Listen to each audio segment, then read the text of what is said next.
Welcome to the Gay Buddhist Forum, where teachers from all schools of Buddhism offer their perspectives on the Dharma and its application in modern times, especially for LGBTQI audiences. These talks are offered freely to the world and made possible by appreciative listeners.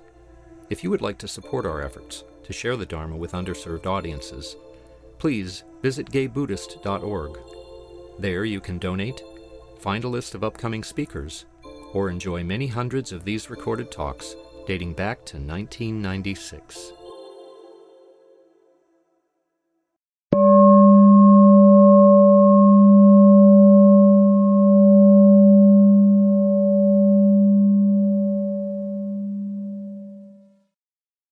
Welcome back, and it's our custom to go around and to share our names. I'll just start with the people online. We have Ed and Robert, Daniel, Jim, John, Michael, Andreas, Samuel, Gaither, Michael, and Ron.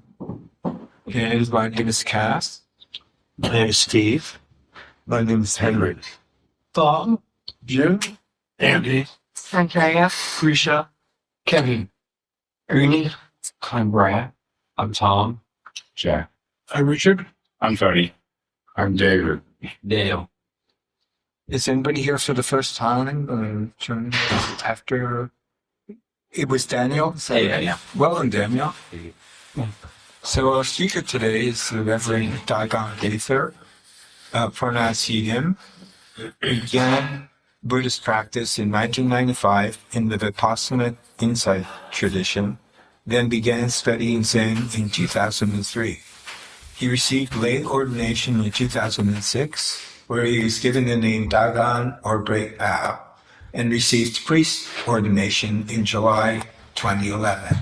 Daigan speaks internationally on a variety of topics, particularly around gender, sexuality, social justice, and their intersections with the Dharma. He also speaks on, or has sat on, a number of boards and committees that serve community needs and further social justice causes. Daigan has a BA in philosophy and religion from San Francisco State University and an MA in Buddhist studies from the Graduate Theological Union and the Institute of Buddhist Studies, with a chaplaincy certificate and a certificate in Soto Zen Buddhism. He identifies as a disabled, queer, white, cis male. Learn more at queerdharma.net. And welcome, Daigan. Thank you, Cass. And thank you all for inviting me. I always love it when I can come here and sit with you all.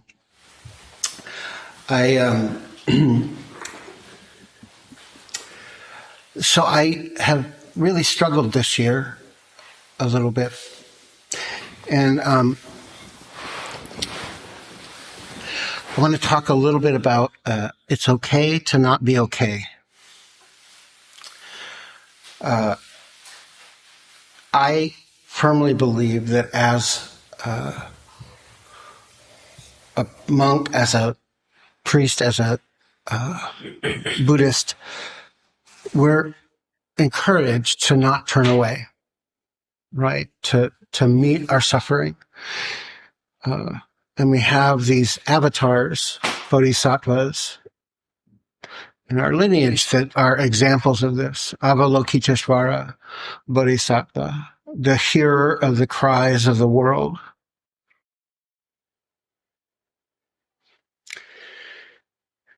And I think that at the beginning of the year, I really started to feel overwhelmed by it all, to feel overpowered by it all. And I was really trying to figure out, like, okay, well, what does it look like to be responsible, right? To hear the cries of the world, and what do I do with that, all of that information? I've been an activist most of my life. I sort of grew up in the days of ACT UP and Queer Nation, and that was my coming of age, as it were. And, demonstrations and against the first war in Afghanistan, then the second war in Afghanistan, and then the war in Iraq.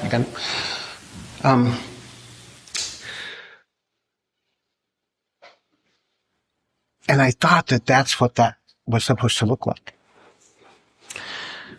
Fast forward to the end of February, I'm I have a circle of friends who are all clergy people, and some of whom are Buddhist and others who aren't. And in the meeting, the gathering we had at the end of February, some people had said, it's okay to not be okay. And, it's a trite saying that I think we all hear a lot. And I heard it differently. And I really started to sort of sit with and chew on, almost like a koan, right? Like, what does that actually mean? What does that look like? What is that? How do I practice that? Right? And stay sane. Because that's the important part to me, was I wanted to stay sane. And I wanted to still be of service. I still wanted to be able to be available and accessible.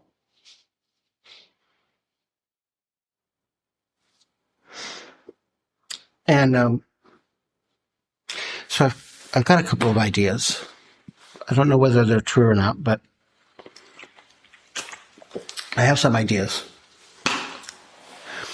And I think the first of it is that I think it's really important to think about what we consume and how we consume. And I don't just mean like, do I recycle well, or am I a vegetarian? I mean, what is it that I'm taking into my body? But even more important, what are the thoughts that I consume of my own, right? What are what's the way that I talk to myself? What's the expectations I have of myself? What is it that I sort of have created as parameters for my life, and how rigid are they? Because we think of consumption as something that goes from outside inward, but the truth is most of what we consume is in our own mind. Our own thoughts, our own ideas, our own judgments, our own opinions.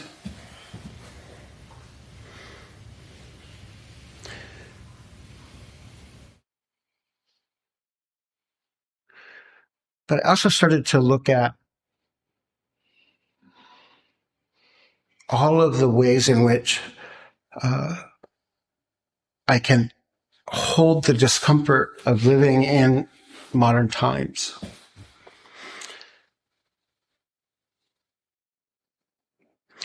So there's this consumption piece, but then there's also this piece of what do I do with all of the stuff, right, that I take in?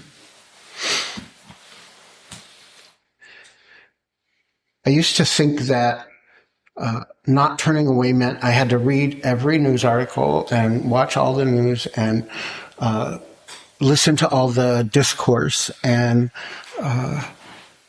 be engaged with all of the sort of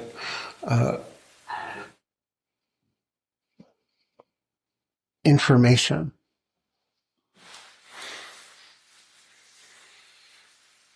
And it had gotten to the point where I was just serious all the time. Like it was just, I was going to this meeting and this talk and this gathering and doing these things and this march and that march. Or I was being available to my friends who were marching, because I also live in a body that doesn't always march well. So I would be their phone call. I don't engage so much in civil disobedience anymore.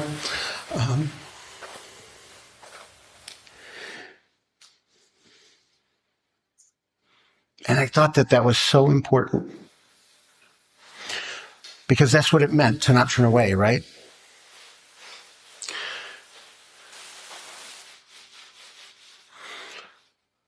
But if it's okay to not be okay, how do I differentiate between the information I need and the information that I'm getting? How do I differentiate? It was almost like trying to drink from a fire hose. There's a Family Guy cartoon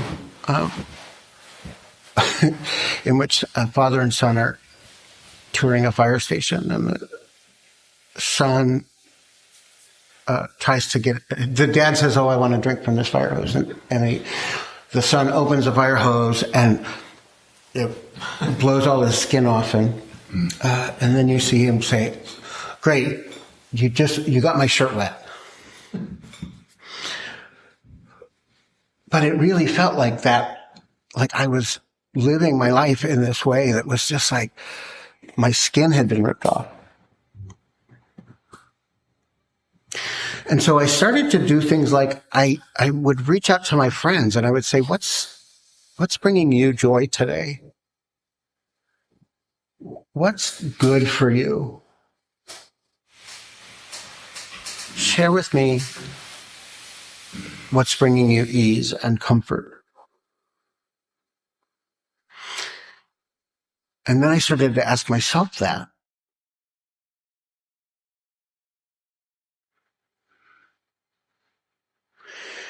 Because I think that part of what has to happen, at least for people like me who have this idea that I have to be engaged. It's not okay for me to not. Like the idea of, I don't engage in politics just escapes me. Like, because politics sure engages with me on a regular basis. But I think that how I started to really try to notice not just all the suffering in the world, but there's still other things happening. There's joy, there's love. I watch a lot of videos of babies laughing because it's, one, they laugh at the best stuff.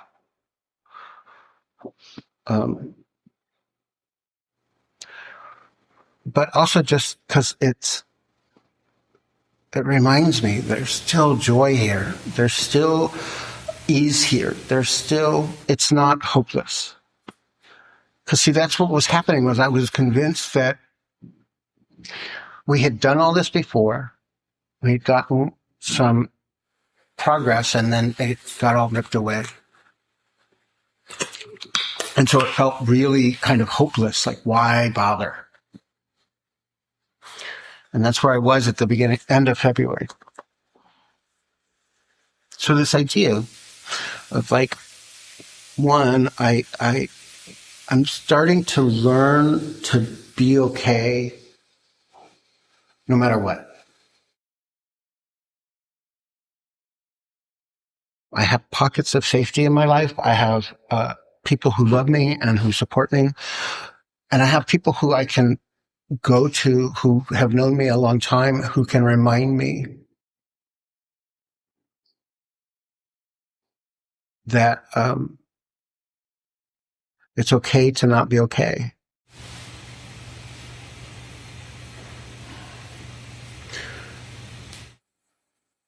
I think that as human beings, we have so much knowledge and so much awareness. And part of what Buddhist practice invites us to do is to start to tap into that, right? So it's not just about my awareness. It's about this collective awareness. I often talk about when I give a talk, I want to move my lips, but let the room give the talk, right? Somehow connect in with this collective awareness so that we're interacting in a way that feels interdependent.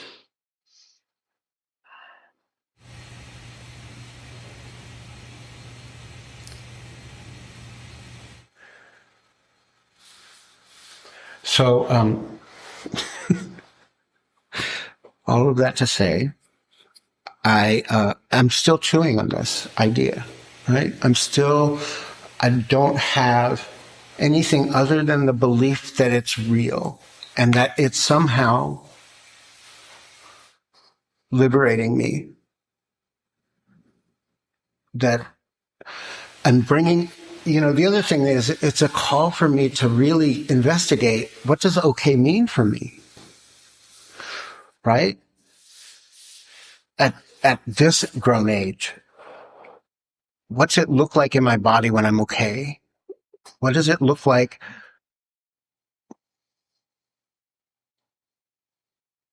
in my life when I'm okay, right? How do I define those terms? I think it's so easy for us to think we understand something or think that we know, oh, I know when I'm okay. Do I though? Most of the time, I'm convinced I'm not okay, so I'm not so sure.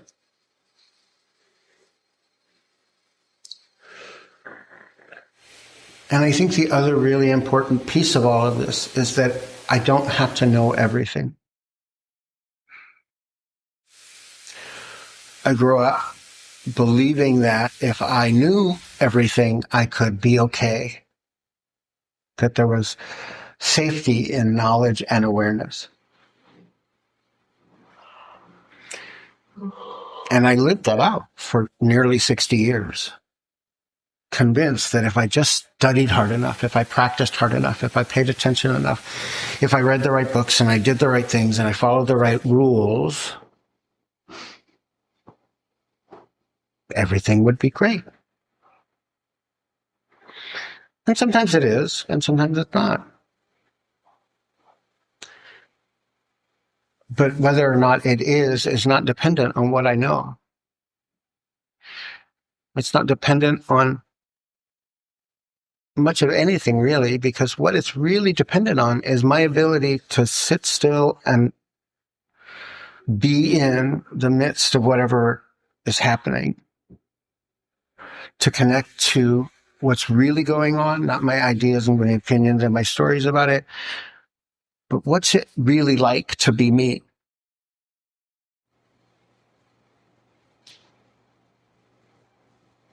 What is it to live in this body, in this moment?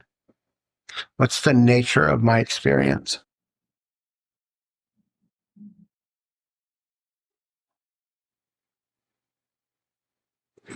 And if I can rest there, no matter what's going on, if I can find a connection to that part, that's how I'm okay when I'm not okay.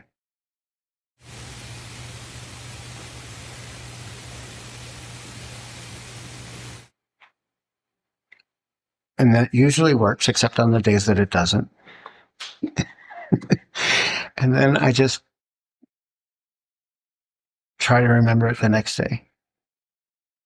Because that's the other thing, right? Like, it's not over until it's over. If I'm breathing, if I'm on this side of the dirt, it's not over. Just like when I get distracted in meditation, I can always return. I can always come back. I can always settle again. And honestly, I think that is 90% of practice. is this return.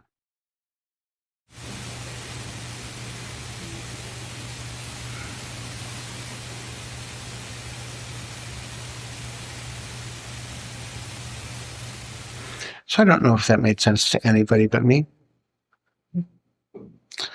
But that's what I'm practicing with these days. It's what I'm chewing on. It's my koan.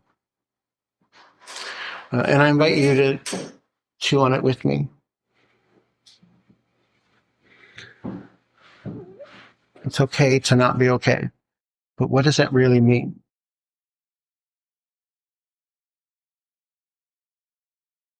What does it look like? What's it? The experience of it.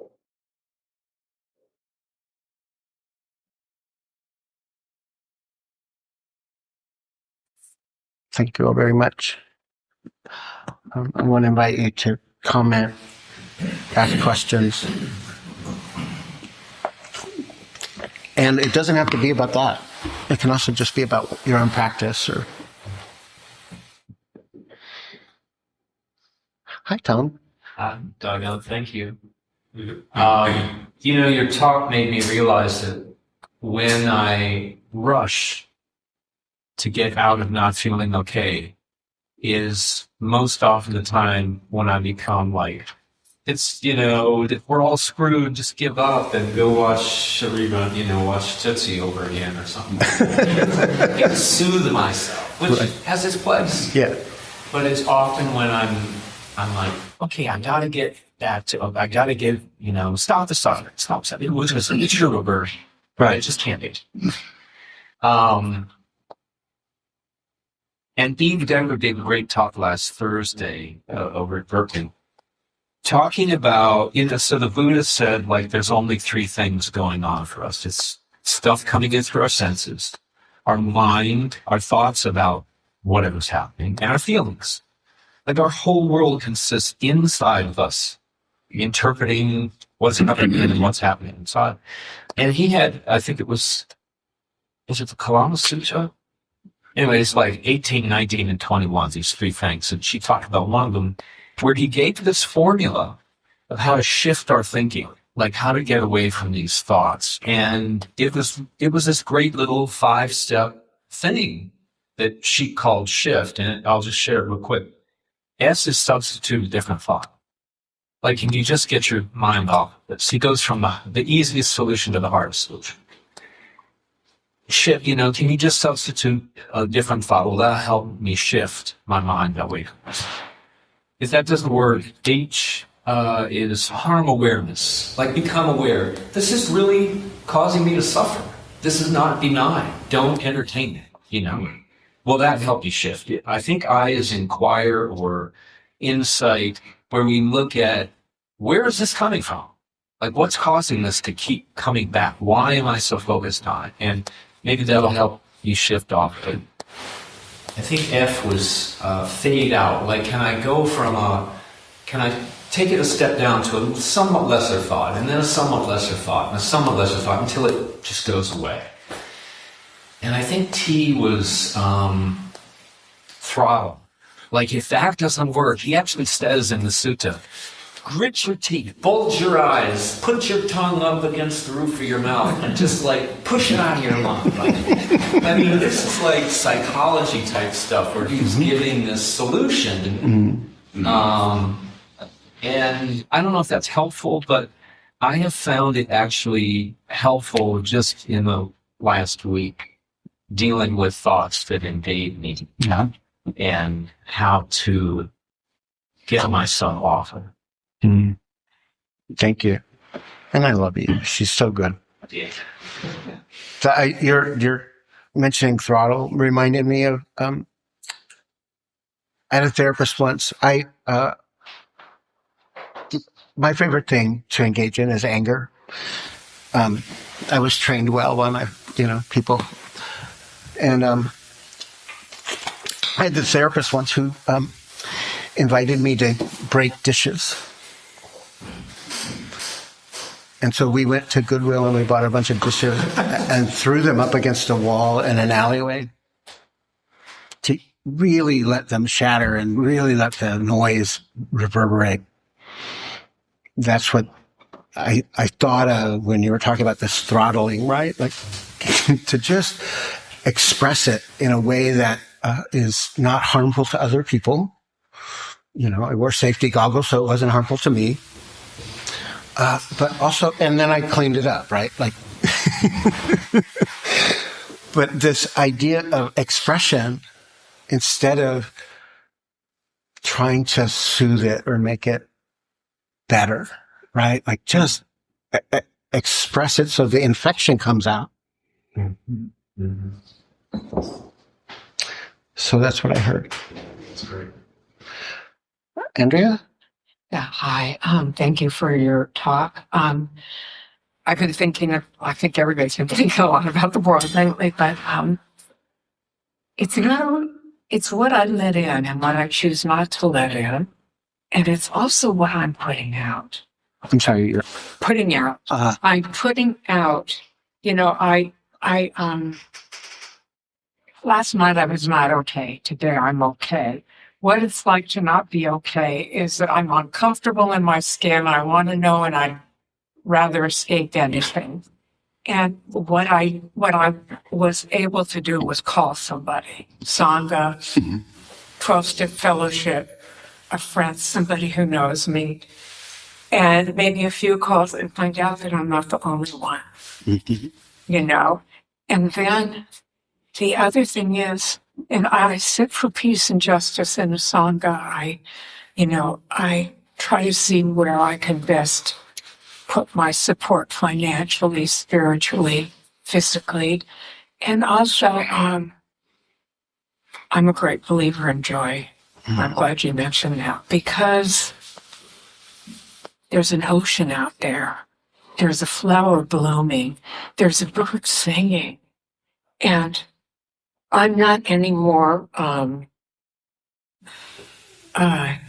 am more useful when I'm balanced like that and being the change I want to see.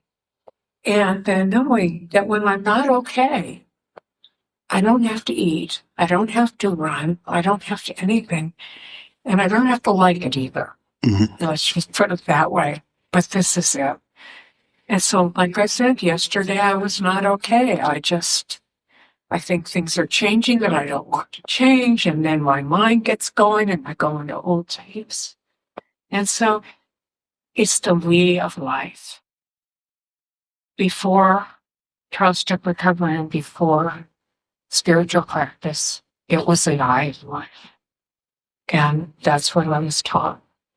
And it is through being part of this big world. Now I came here in the 60s. I did all the revolution. I can't believe what we lost. But, it's not lost. None of it's going to be lost. So I guess it's what I take in, what I put out. And I don't think I'm in denial at all. And but to be angry 24/7, and then I believe they want to be defeated, and I refuse to give up. So I can't do that alone. So thank you. Thank you.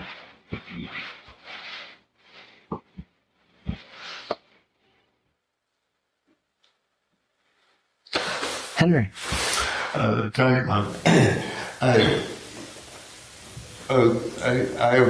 Was reminded of another slogan that maybe even goes one step further, which is learning to be comfortable with discomfort. And that is a nice sounding slogan, but it's very hard, actually. I don't know if it makes any more or less sense than the way that you phrased it. But it seems somehow useful. Yeah, I am. There's a teacher in Zen. She's passed now. Her name is Darling Cohen.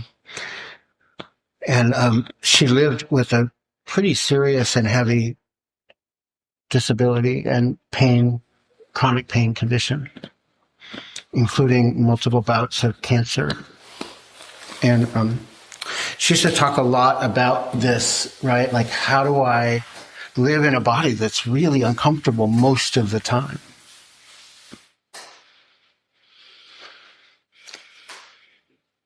And it's funny because I can do that when it's about my body. It's much harder for me to do that when it's not about my body. I can be physically... I'm sorry? Can you explain that a little more? When it's not about your body?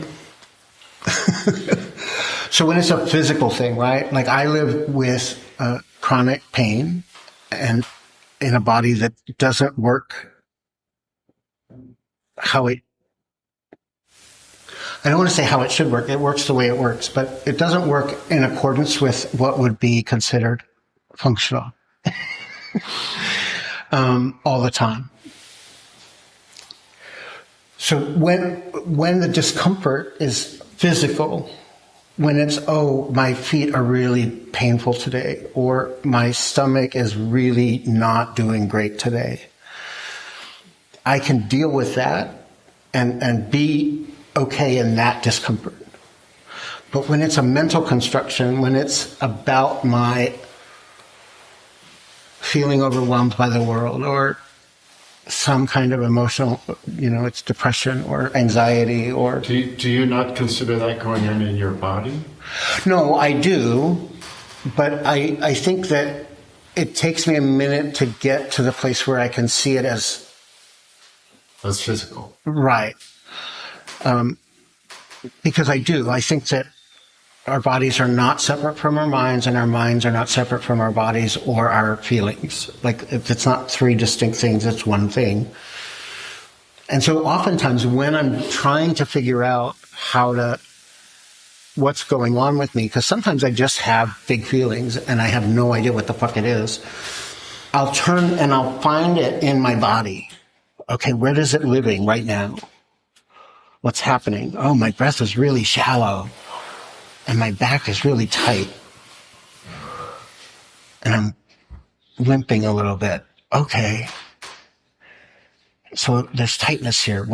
What's connected to that, and what's that like? And can I investigate that? And then usually that opens up what's happening with the big feelings, right? But when it's just strictly about some physical sensation, when I first started meditating, my feet fell asleep all the time. And I would... It was always like, okay, just be like, was it a problem because I felt like I had to do something about it? Or was it a problem because I just wasn't okay with my feet being asleep? Right? It's a strictly physical sensation. I had feelings about it, but I would not...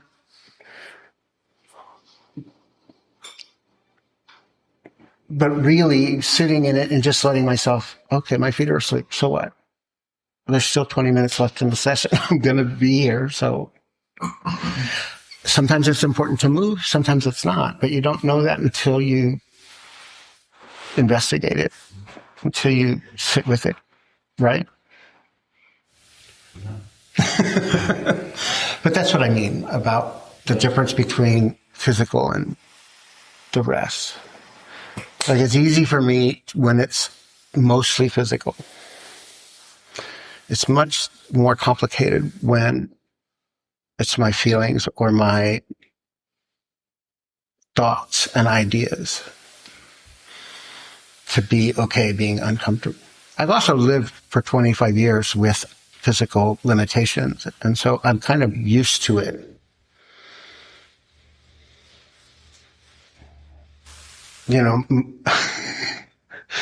I just switched doctors, and my doctor was like, why don't you take pain medication? And I said, because I don't need it. It doesn't change anything except make me stoned.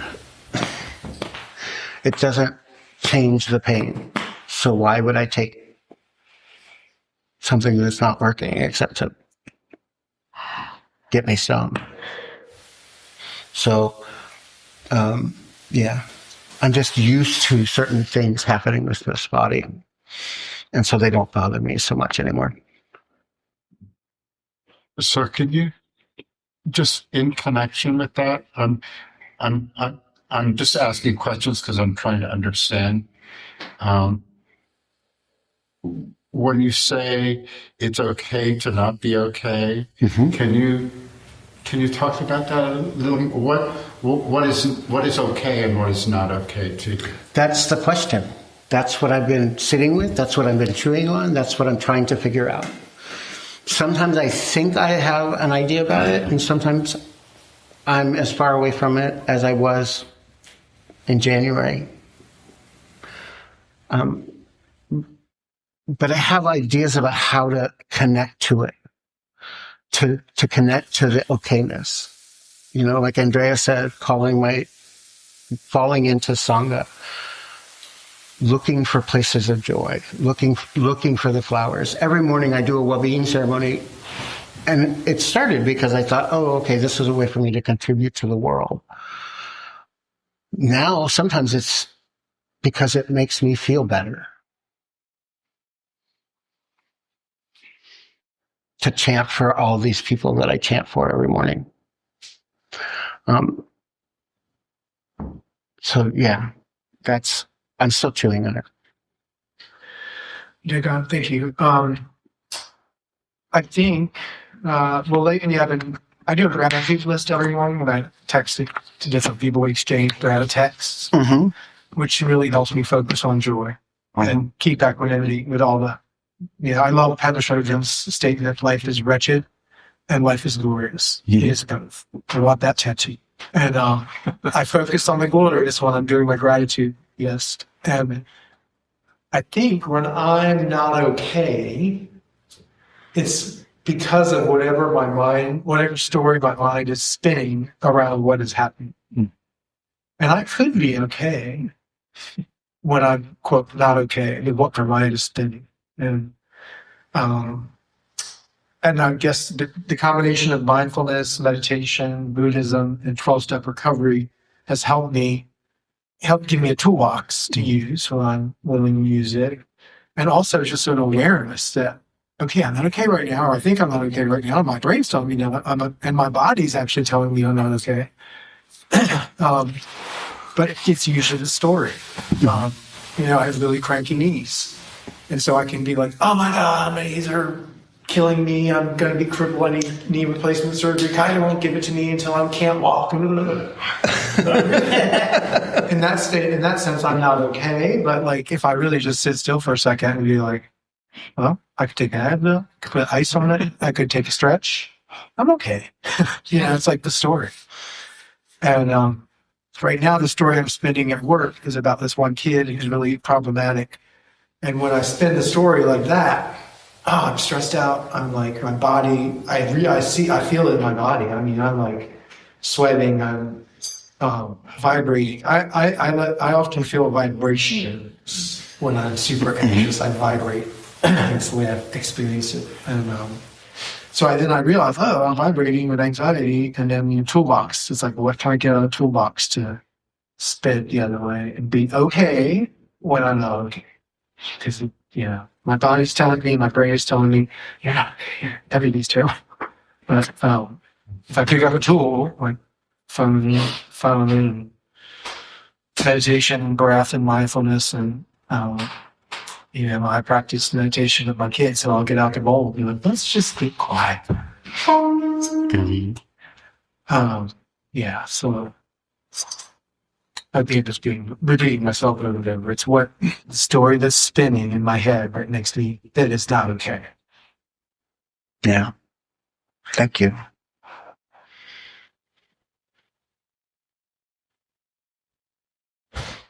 Bob, and then I don't know the man. In listening to your talk, I was realizing I don't think I ever used the word okay about what I'm thinking or feeling, but the word I've been using a lot lately is awareness. What am I aware of in myself? Am I aware that I'm feeling, and I don't know the words he used, comfortable, relaxed, happy? Am I aware of being uncomfortable, angry? And when I become aware of whatever it is I'm sensing about myself and the world, I allow myself to think other things, to change it. It's more of a reaction than a real focused effort to make things better for myself. I think one of the things Buddhism has taught me, everything changes. So whatever I'm aware of now, I can allow or encourage it to change, preferably for the better. But if it gets worse, oh, okay. So what about this? And I just become aware and I flow and I don't. It's rare that I get super upset or super happy, but I just go on feeling more comfortable with not a huge amount of effort. And I've structured my life so that for lunch and dinner, I have a dessert that has chocolate in it. And I look forward to those almost every day. And that awareness that I'm going to have this pleasurable thing helps relax. I don't know how strictly Buddhist any of that is, but I look forward to it. I think it's very Buddhist. Just like the laughing babies for me.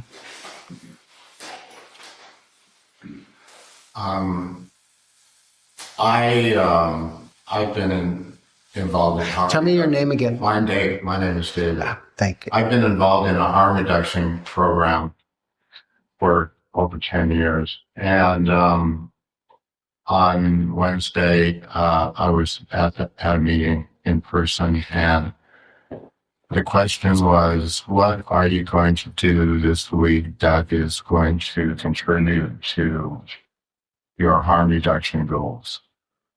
And my statement came to me that I'm going to re-engage in curiosity and do something every day that's going to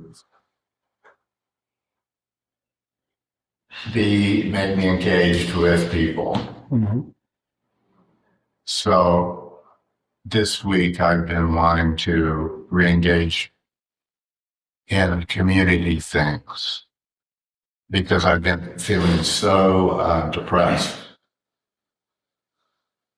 And Friday I was watching the stock market go down, and I really got super anxious. I started feeling suicidal. It was so bad, and I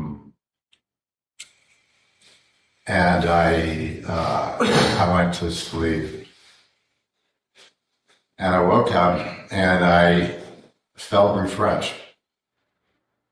And I had decided I was going to go to a 50-plus meeting at Maxfield's, which is a bunch of old guys like me, and hang out with them. And as a Buddhist, I take refuge in the Sangha, And I have Sanghas in my life, and one of them is the dog park. And one of them is groups of old guys like me. And one of them is this meeting. And after I went to the meeting on Saturday, I started engaging with people that I didn't know, and just talking and sharing and being with the people. And I came away feeling so refreshed about, and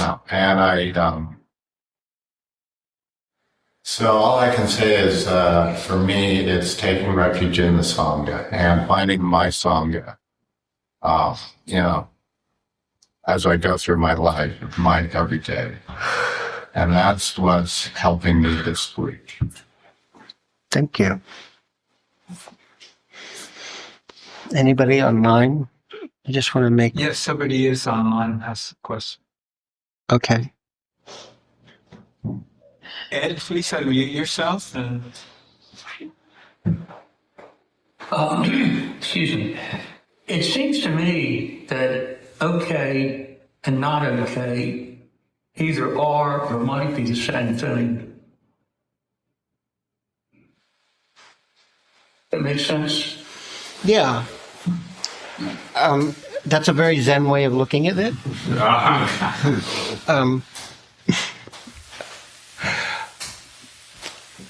One of my other Zen friends and I were talking about turning away and touching are both wrong.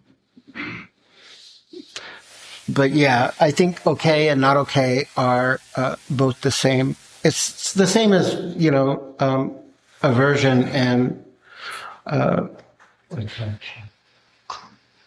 the word totally left my mind just clinging.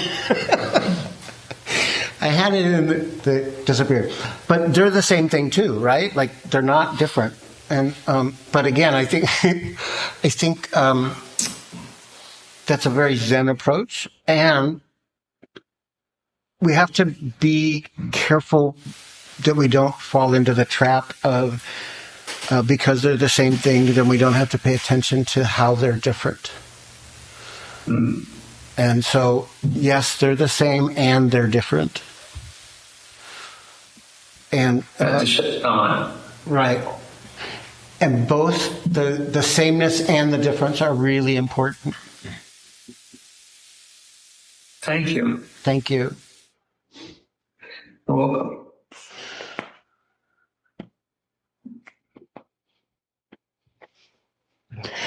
Yes, please, Cass. Sister. So, I guess one of the things that you mentioned that stood out to me is that all of the, what's going on in the world, it's not just that you think about it, but that it also enters your body.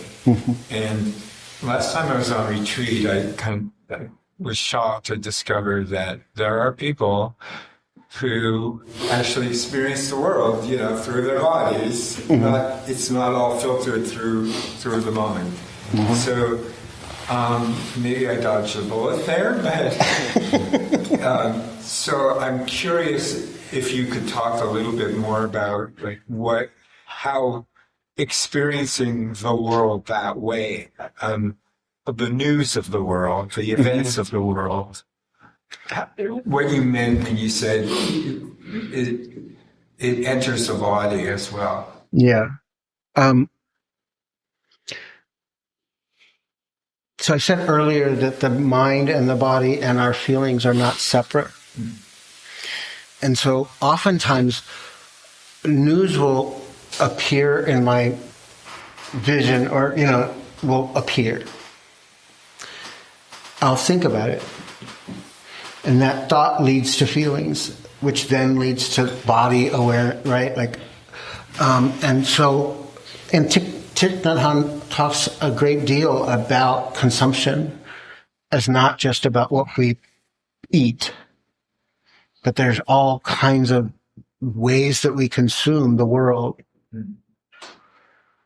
And so becoming aware of how I'm consuming and what I'm consuming has been really helpful for me to figure out how to be okay in the midst of it. Right? But I think that it starts with this awareness of, it appears here, and then I have thoughts about it, and then I have feelings about it, which is how it enters my body.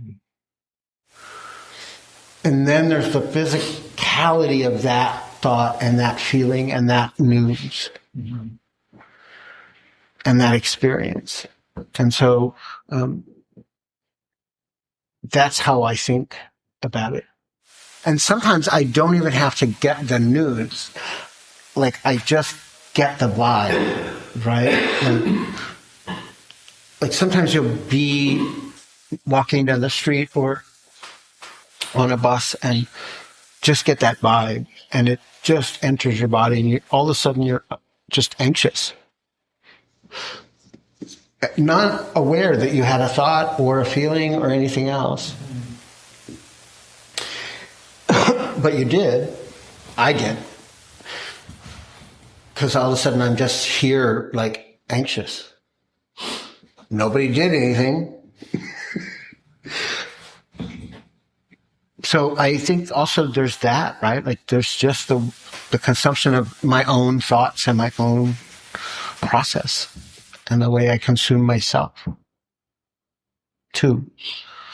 But I think it's important to not differentiate between thoughts in these instances when I'm thinking about consumption, to not differentiate between physical, emotional, and mental.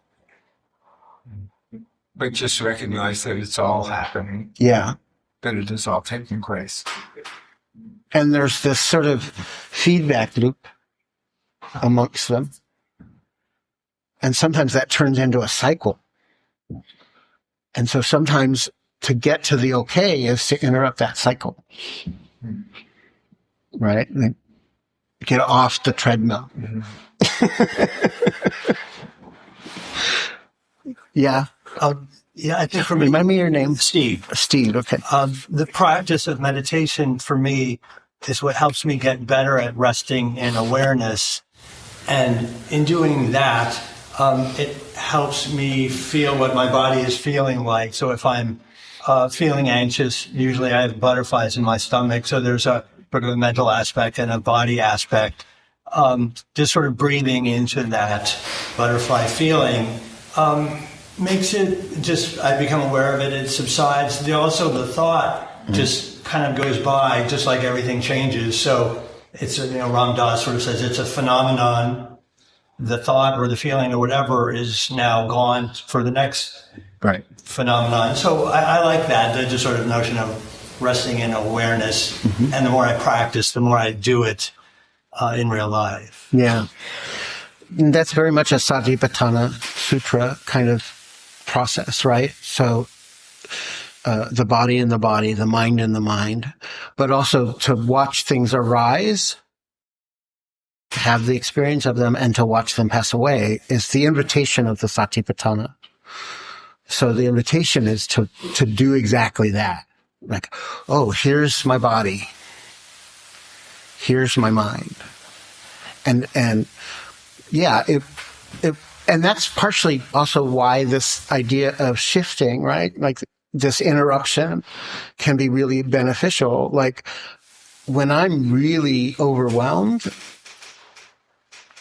I go look for shit that I know will help me lower the volume on that. So that, because if it's too loud, I can't get to a place where I can watch it arise and pass away, arise and pass away. But you're right. Consistent meditation, I want to say, not just meditation, but consistent meditation. I've done it every day for 30 years. That has an impact, right? So that's where the consistency part comes to. I think that's really important. Yeah, it's practice. Right. It's a practice. But yeah, I think this idea of the Satipatthana Sutra, the arising and passing away, and watching that process, and noticing the hindrances. And we're at time. We are. Great discussion. Thank you. Thank you all very much. I really appreciate you. I appreciate this Sangha, and I appreciate every time I get a chance to come and be with you. Yeah, thank you so much for coming today. Do we have a host today? Yes, I'm the host. Please stay and enjoy the company of the Sangha. There are refreshments and hot water for tea. If you use a cup, please leave it in the sink, and I will take care of it. I'll be going around with the Dana bowl to accept contributions to cover our expenses. Your generosity is appreciated. Donations in the range of $10 to $20 help the Sangha meet its expenses. They include honoring for Dharma teachers, rent for this beautiful center, monthly dinner to prepare for Washington Street Youth Center, our quarterly newsletter, which is mailed mostly to people and prison, and scholarships for our retreat. There's a newcomer sign-up sheet on the credenza. If you wish to be included and receive our Sangha membership directory, please sign up and include your contact information you wish to share with the group. Some members go out to lunch after the meeting. Everyone is welcome to join them. The group meets at the front door around 12:30.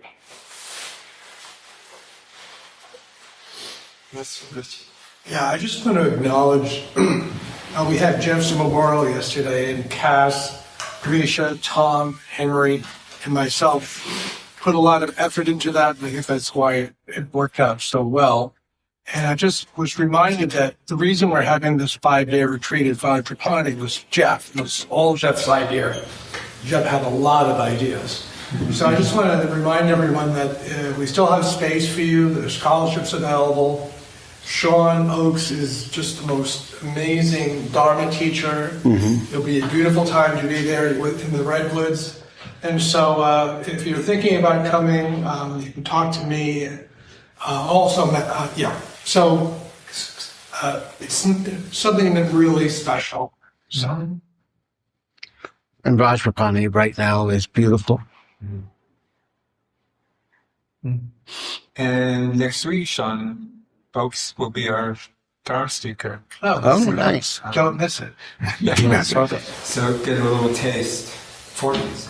So one other one, just throwing it out there. Matthew Perifano tonight at 5 is going to give a talk. He calls it Shakespeare Dharma, a monologue with music, at Bird and Beckett Bookstore in Glen Park, 653 Chenery. It starts at 5.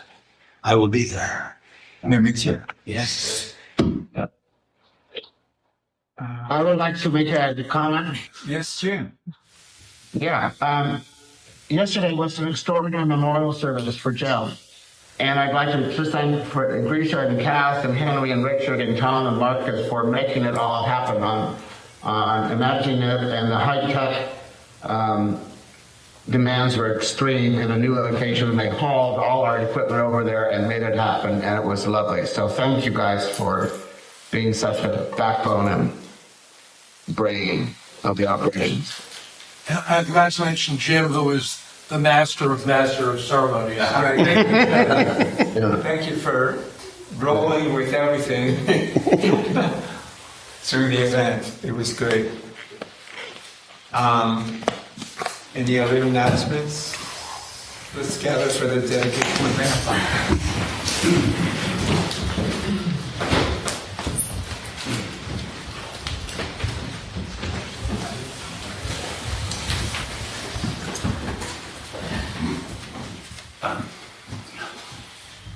By the power and truth of this practice, may all beings have happiness and the causes of happiness. May all be free from sorrow and the causes of sorrow. May all never be separated from the sacred happiness, which is without sorrow. And may all live in equanimity, without too much attachment or too much aversion, believing in the equality of all that lives. Thank you. Thank you for listening to the Gay Buddhist Forum. If you would like to hear several new talks per month and be notified of upcoming speakers so you can participate live, please subscribe to this podcast, like us on Facebook, and join our mailing list by visiting gaybuddhist.org.